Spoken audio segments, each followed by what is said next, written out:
Hello hi welcome back to my channel. അപ്പോൾ ഒരു അവധി ദിവസം മുന്നിലേക്ക് വന്നു കഴിഞ്ഞാൽ ആദ്യം ഞാൻ ചെടികളുടെ അടുത്തേക്കായിരിക്കും കേട്ടോ ഓടുന്നത്. കുക്കിംഗ് ഒക്കെ അത് കഴിഞ്ഞിട്ടേ നോക്കുള്ളൂ. അതുകൊണ്ട് തന്നെ എളുപ്പത്തിൽ ഉണ്ടാക്കാൻ പറ്റുന്ന ഫുഡ് മാത്രമേ ഞാൻ അന്ന് ഉണ്ടാക്കുള്ളൂ കേട്ടോ. ഇപ്പം രാവിലെ തന്നെ ഗാർഡനിലേക്ക് ഇറങ്ങിയാലാണ് വെയിലാവുന്നതിന് മുമ്പ് നമ്മളുടെ ജോലിയൊക്കെ ഏകദേശം ഒന്ന് കഴിയുക. അപ്പോൾ അവധി ദിവസങ്ങളിൽ ഒരു ചായയൊക്കെ തിളപ്പിച്ച് അതും കുടിച്ചുകൊണ്ട് ചെടികളൊക്കെ ഒന്ന് നോക്കി നടക്കുക എൻ്റെ ഒരു പതിവാണ് കേട്ടോ. ഓരോ ചെടികളും നോക്കി മുട്ടു വന്നിട്ടുണ്ടോ വലുതായിട്ടുണ്ടോ എന്നൊക്കെ ഇങ്ങനെ നോക്കി നടക്കും കേട്ടോ. അപ്പോൾ നമ്മളുടെ റോസ് ചെടികളിലൊക്കെ നിറച്ച് പൂവുണ്ടായിരുന്നല്ലോ, അതൊക്കെ കൊഴിഞ്ഞ് അതൊക്കെ ഞാൻ കട്ട് ചെയ്ത് കൊടുത്തിട്ടുണ്ട് കേട്ടോ. ഇനിയിപ്പോൾ വളമൊക്കെ ഒന്ന് ഇട്ട് കൊടുക്കേണ്ട ദിവസമാണ്, കാരണം ഇനിയിപ്പോൾ അടുത്ത പൂക്കൾ ഉണ്ടാവണമല്ലോ. അപ്പം നമുക്ക് അതിനായിട്ടുള്ള കാര്യങ്ങളാണ് കേട്ടോ ആദ്യം തന്നെ ചെയ്യാൻ പോകുന്നത്. വെയിലാവുന്നതിന് മുന്നേ എനിക്ക് ഈ ജോലികളൊക്കെ ഒന്ന് തീർക്കണം. അപ്പോൾ ഓരോ പോട്ടായിട്ട് എടുത്തിട്ടാണ് കേട്ടോ ഞാൻ ചെയ്യുന്നത്. ചെടികൾക്ക് ഞാൻ 2 ടൈപ്പ് വളങ്ങളും കൊടുക്കാറുണ്ട് കേട്ടോ. നാച്ചുറലായിട്ടുള്ള വളങ്ങളും കൊടുക്കാറുണ്ട്, അല്ലാത്തുള്ള വളങ്ങളും കൊടുക്കാറുണ്ട്. പക്ഷെ ഒരു ബാലൻസിലൂടെ മാത്രമാണ് കേട്ടോ ഇട്ട് കൊടുക്കുന്നത്. ആദ്യം NPK ആണ് ഇട്ട് കൊടുക്കുന്നതെന്നുണ്ടെങ്കിൽ അത് കഴിഞ്ഞ് 2 ആഴ്ച കഴിയുമ്പോൾ നമ്മളുടെ വീട്ടിലുള്ള വളങ്ങളാണ് ഇട്ട് കൊടുക്കുന്നത്. ഇന്നിപ്പോൾ ഞാൻ NPK ആണ് ഇട്ട് കൊടുക്കുന്നത്. അപ്പോൾ ചെടിച്ചട്ടിയുടെ സൈഡിലുള്ള മണ്ണൊക്കെ ഒന്ന് ആദ്യം ഒന്ന് ഇളക്കി കൊടുക്കണം കേട്ടോ. നമ്മൾ NPK വളങ്ങൾ ചേർക്കുമ്പോൾ ഇങ്ങനെ തന്നെയാണ് മണ്ണൊക്കെ ഒന്ന് ഇളക്കിയിട്ട് വേണം ഇട്ട് കൊടുക്കാനായിട്ട്. അപ്പോൾ എല്ലാ സൈഡും ഞാൻ ഒരു കത്തി ഉപയോഗിച്ചിട്ട് ഒന്ന് ഇളക്കി കൊടുക്കുന്നുണ്ടേ.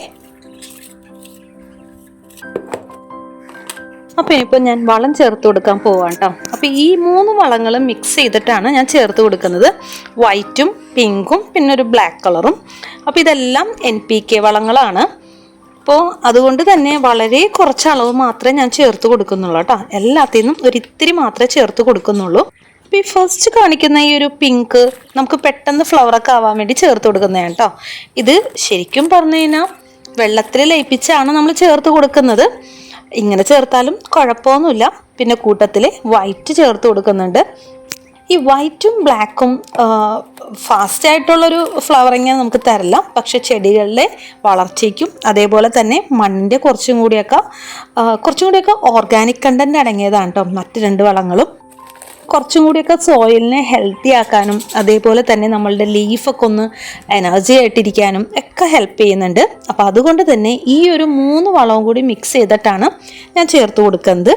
അപ്പോൾ ചെറിയ പുഴുക്കേടുകളൊക്കെ വന്ന് തുടങ്ങിയിട്ടുണ്ട്. അപ്പോൾ ആ ഒരു ലീഫൊക്കെ ഞാൻ കൈയോടെ തന്നെ അങ്ങോട്ട് കട്ട് ചെയ്ത് കളയുന്നുണ്ട് കേട്ടോ.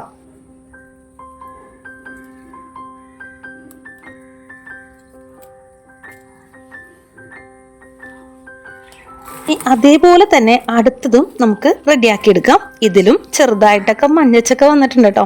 അപ്പോൾ ആ ഒരു ലീഫൊക്കെ ഞാനൊന്ന് കട്ട് ചെയ്ത് കൊടുക്കുന്നുണ്ട്. ഫ്രഷ് ആയിട്ടുള്ള ലീഫ് മാത്രം നമ്മൾ റോസ് ചെടിയിൽ നിർത്തിയാൽ മതി. അല്ലാന്നുണ്ടെങ്കിൽ മറ്റുള്ള ചെടികളിലേക്കും കൂടി മറ്റുള്ള ഇലകളിലേക്കും കൂടി അതൊന്ന് സ്പ്രെഡായി പോവും. ഇതിനിടയ്ക്ക് ഞാൻ വെളുത്തുള്ളി തൊലി കളയുന്നതും ഒക്കെ ചേർത്ത് കൊടുക്കാറുണ്ട് കേട്ടോ. അപ്പോൾ ഈ ഒരു NPK വളം നമുക്ക് വെള്ളത്തിൽ ചേർത്ത് കൊടുക്കാമെന്ന് പറഞ്ഞല്ലോ. ആ പിങ്ക് ശരിക്കും പറഞ്ഞു കഴിഞ്ഞാൽ പെട്ടെന്ന് തന്നെ പൂക്കൾ ഉണ്ടാക്കാൻ ഹെൽപ്പ് ചെയ്യുന്ന ഒന്നാണ് കേട്ടോ. അപ്പോൾ നമുക്കൊന്ന് 1 ലിറ്റർ വെള്ളത്തിൽ ഒരു 5 ഗ്രാം എന്നുള്ള കണക്കിന് നമുക്ക് ചേർത്തിട്ട് ചെടികളിലേക്കോ അല്ലെങ്കിൽ ഇതേപോലെ മണ്ണിലേക്കോ ഇലകളിലേക്കോ ഒക്കെ സ്പ്രേ ചെയ്ത് കൊടുക്കാവുന്നതാണ്. ഏകദേശം ഒരു 14 ദിവസം കൂടുമ്പോഴാണ് നമ്മൾ ഈ ഒരു വളം ചേർത്ത് കൊടുക്കേണ്ടി വരുന്നത്. ഞാനിവിടെ മാസത്തിലൊരിക്കലാണ് കേട്ടോ ചേർക്കുന്നത്. 2 ആഴ്ച കൂടുമ്പോൾ ഞാൻ നാച്ചുറലായിട്ടുള്ള വളങ്ങളാണ് ചേർത്ത് കൊടുക്കാറ്. പിന്നെ വളം ചേർത്ത് കൊടുക്കുമ്പോഴും നമ്മൾ ടൈം ഒന്ന് ശ്രദ്ധിക്കണം കേട്ടോ.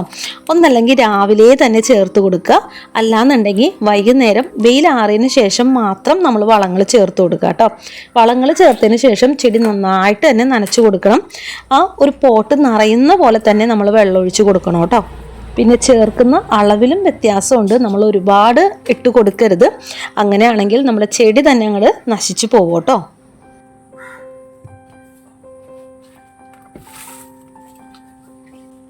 അപ്പോൾ പൂക്കൾ ഉണ്ടാവുന്ന എല്ലാ ചെടികൾക്കും ഞാനിത് ചേർത്ത് കൊടുത്തിട്ടുണ്ട് കേട്ടോ. ചെമ്പരത്തിക്കും ചെത്തിക്കും എല്ലാത്തിനും ചേർത്ത് കൊടുക്കുന്നുണ്ട്. അപ്പോൾ ഇപ്പോൾ ചെയ്യുന്ന ആ ഒരു ചെമ്പരത്തിയുടെ പോട്ട് ഒരു വളർച്ചയും ഇല്ലാതെ നിന്നിരുന്നേച്ചാണ്. അപ്പം ഞാൻ കുറച്ച് നാൾ മുന്നേ ഈ ഒരു വളം ചേർത്തതിന് ശേഷമാണ് ഇലകളൊക്കെ നല്ല ഗ്രോത്ത് ആയിട്ട് ഇത്രത്തോളമായി വന്നിരിക്കുന്നത് കേട്ടോ. അപ്പം അതിനും ചേർത്ത് കൊടുക്കുന്നുണ്ട്.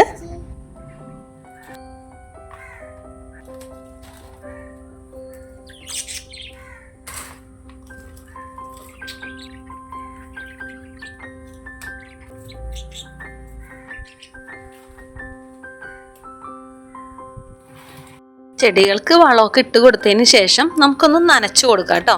അപ്പോൾ നനച്ചു കൊടുക്കുന്നതിന് മുന്നേ ആയിട്ട് ഇവിടേക്ക് ഒന്ന് ക്ലീൻ ചെയ്യാനായിട്ടുണ്ട്. കുറച്ച് ഇലകളൊക്കെ വീണ് കിടക്കുന്നുണ്ട് കേട്ടോ. അപ്പോൾ അതിൻ്റെ മേളിലൊന്നും കൂടി വെള്ളം ഒഴിക്കാൻ ആകെ ചെളിയായിട്ട് കിടക്കും. അപ്പോൾ ഇവിടെ ഒന്ന് വേഗം ഒന്ന് അടിച്ചു വരട്ടെ. ഈ അടിച്ചു വരുന്നത് ഈ ഒരു ചെടിയുടെ കടകളിൽ തന്നെയാണ് കേട്ടോ ഞാൻ ഇട്ട് കൊടുക്കുന്നത്. കാരണം എന്ന് വെച്ച് കഴിഞ്ഞാൽ ഇലകളാണ്, വേറൊന്നുമില്ല. അപ്പോൾ അതവിടെ കിടന്ന് വളമായിക്കോളും. ചെടി കട്ട് ചെയ്യുന്നതാണെന്നുണ്ടെങ്കിൽ ഞാൻ ഇതേപോലൊരു ബക്കറ്റിൽ സ്റ്റോർ ചെയ്ത് വെക്കും കേട്ടോ. എന്നിട്ട് നമ്മൾ മേളിൽ വെച്ചിരിക്കുന്ന ചെടികൾക്ക് കൊണ്ടുപോയി ഇട്ട് കൊടുക്കും കേട്ടോ. അപ്പം അങ്ങനെയാണ് ചെയ്യുന്നത്. അതും വളമായിട്ട് തന്നെ നമുക്ക് യൂസ് ചെയ്യാവുന്നതാണ്. അപ്പോൾ ഇതാ ഒരു ആ സൈഡിൽ നോക്കുമ്പോൾ ഒരു കപ്പങ്ങ നിൽക്കുന്ന കാണാം കേട്ടോ. അതിൽ ഒരൊറ്റ കപ്പങ്ങ മാത്രമേ ഉണ്ടായിരുന്നുള്ളൂ. ഞാനങ്ങോട്ട് വെറുതെ ഒന്ന് പിടിച്ച് നോക്കിയതാണ് കേട്ടോ. അപ്പം തന്നെ അത് ഒടിയണ ഒരു സ്റ്റേജായി. ഞാൻ പിന്നെ അത് അങ്ങോട്ട് ഒടിച്ചെടുത്തു. ഇതാ ഒരു കുഞ്ഞി കപ്പങ്ങ മാത്രമേ കിട്ടിയിട്ടുള്ളൂ കേട്ടോ. അതൊക്കെ കഴിഞ്ഞതിന് ശേഷം ചെടി ഒന്ന് നനച്ചു കൊടുക്കട്ടെ കേട്ടോ. വളമൊക്കെ ഇട്ട് കഴിയുമ്പോൾ നന്നായിട്ട് തന്നെ നമ്മൾ വെള്ളമൊഴിച്ച് കൊടുക്കണം കേട്ടോ. സാധാരണ ഒഴിക്കുന്ന പോലെയല്ല, നന്നായിട്ട് വെള്ളം മണ്ണിലേക്ക് നന്നായിട്ട് ഇറങ്ങുന്ന രീതിയിൽ ഒഴിച്ചു കൊടുക്കണം. ഞാൻ എന്താ ഈ ഒരു പൂക്കൾ ഉണ്ടാവുന്ന സൈഡിലൊക്കെ ഞാൻ ആ ഒരു വളം ചേർത്ത് കൊടുത്തിട്ടുണ്ട്. നമുക്കെല്ലാവർക്കും നമ്മളുടെ ഗാർഡനിൽ ഇഷ്ടപ്പെട്ടൊരു ഫ്ലവർ ഉണ്ടായിരിക്കുമല്ലോ. അതുപോലെ നിങ്ങളും ഇതേപോലെ ചെടികളൊക്കെ വളർത്തുന്നുണ്ടെങ്കിൽ ഇഷ്ടപ്പെട്ട പ്ലാന്റ് എന്താണെന്നുള്ളത് ഒന്ന് ഷെയർ ചെയ്തേക്കണേ. വീഡിയോ കണ്ടുകൊണ്ടിരിക്കുമ്പോൾ തന്നെ ലൈക്ക് ബട്ടണും കൂടി ഒന്ന് ക്ലിക്ക് ചെയ്തേക്കണേ. ആദ്യമായിട്ട് കാണുന്ന കൂട്ടുകാരാണെന്നുണ്ടെങ്കിൽ ഇഷ്ടമാണെങ്കിൽ പ്ലീസ് ഒന്ന് സപ്പോർട്ട് ചെയ്തേക്കണേ. കഴിഞ്ഞ കുറച്ച് വീഡിയോസിൽ കമൻ്റൊക്കെ വരുന്നുണ്ടെങ്കിലും ലൈക്ക് വളരെ കുറവാണ് കേട്ടോ. വീഡിയോ കാണുന്ന ഒരു ഇതിൽ മറന്നു പോകുന്നതാണോ എന്നറിയില്ല. അപ്പം മറക്കാതെ ലൈക്ക് ബട്ടണും കൂടി ഒന്ന് ക്ലിക്ക് ചെയ്തേക്കണേ.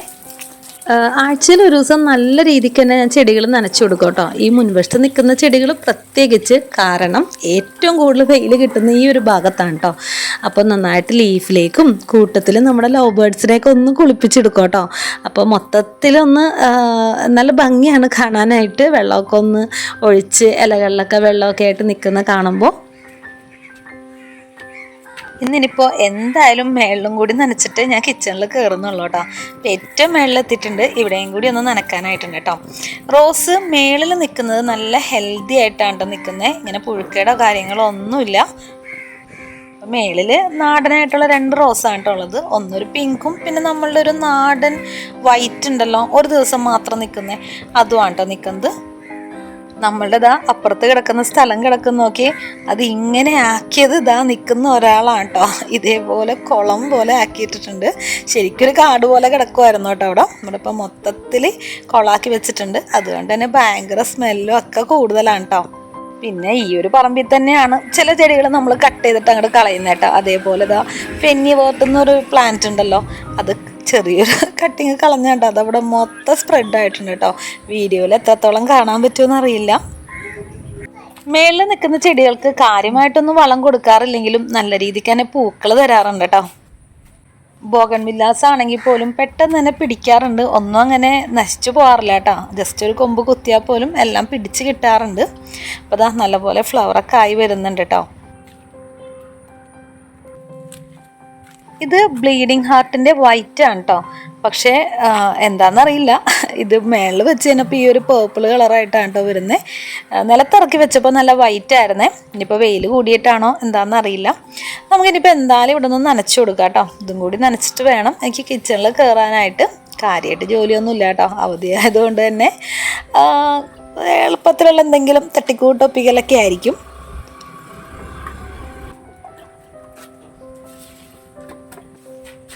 പറഞ്ഞ പോലെ തന്നെ ചെടി നനക്കലൊക്കെ കഴിഞ്ഞതിന് ശേഷമാണ് കേട്ടോ കിച്ചണിലേക്ക് കയറിയേക്കുന്നത്. എളുപ്പത്തിലുള്ള ജോലി തന്നെയാണ്. അപ്പോൾ വെള്ളിയാഴ്ചയൊക്കെ ആകുമ്പോഴത്തേനും ഞാൻ ബ്രെഡൊക്കെ ഒന്ന് വാങ്ങിച്ച് സ്റ്റോക്ക് ചെയ്ത് വെക്കും കേട്ടോ, ഇങ്ങനെയുള്ള എളുപ്പത്തിലുള്ള ജോലികൾ ചെയ്യാനായിട്ട്. അപ്പോൾ ബ്രെഡും ബട്ടറും കൂട്ടിയിട്ടാണ് കേട്ടോ കഴിക്കുന്നത്. പിന്നെ മേളിൽ കുറച്ച് നെയ്യൊക്കെ ഒന്ന് തൂവി നല്ല സെറ്റപ്പൊക്കെ ആക്കി എടുക്കും കേട്ടോ. അപ്പോൾ നല്ല അടിപൊളിയായിട്ട് അങ്ങനെ രാവിലത്തെ ബ്രേക്ക്ഫാസ്റ്റും കാര്യങ്ങളൊക്കെ അങ്ങനെയാണ് കഴിഞ്ഞിട്ടുണ്ട്. ഉച്ചയ്ക്ക് ഞാൻ നെയ്ച്ചോറാണ് കേട്ടോ വെച്ചത്. നെയ്ച്ചോറും ചിക്കൻ കറിയും വെച്ചിട്ടുണ്ട്. അപ്പോൾ ഇത്ര ഉള്ള ഇന്നത്തെ എൻ്റെ വിശേഷങ്ങൾ. വീഡിയോ ഇഷ്ടമായിരിക്കുന്നു. ഇഷ്ടപ്പെട്ടാൽ ഒന്ന് സപ്പോർട്ട് ചെയ്തേക്കണേ. മറ്റൊരു പുതിയ വീഡിയോ ആയിട്ട് വരുന്നവരെ താങ്ക് യു ഫോർ വാച്ചിങ്.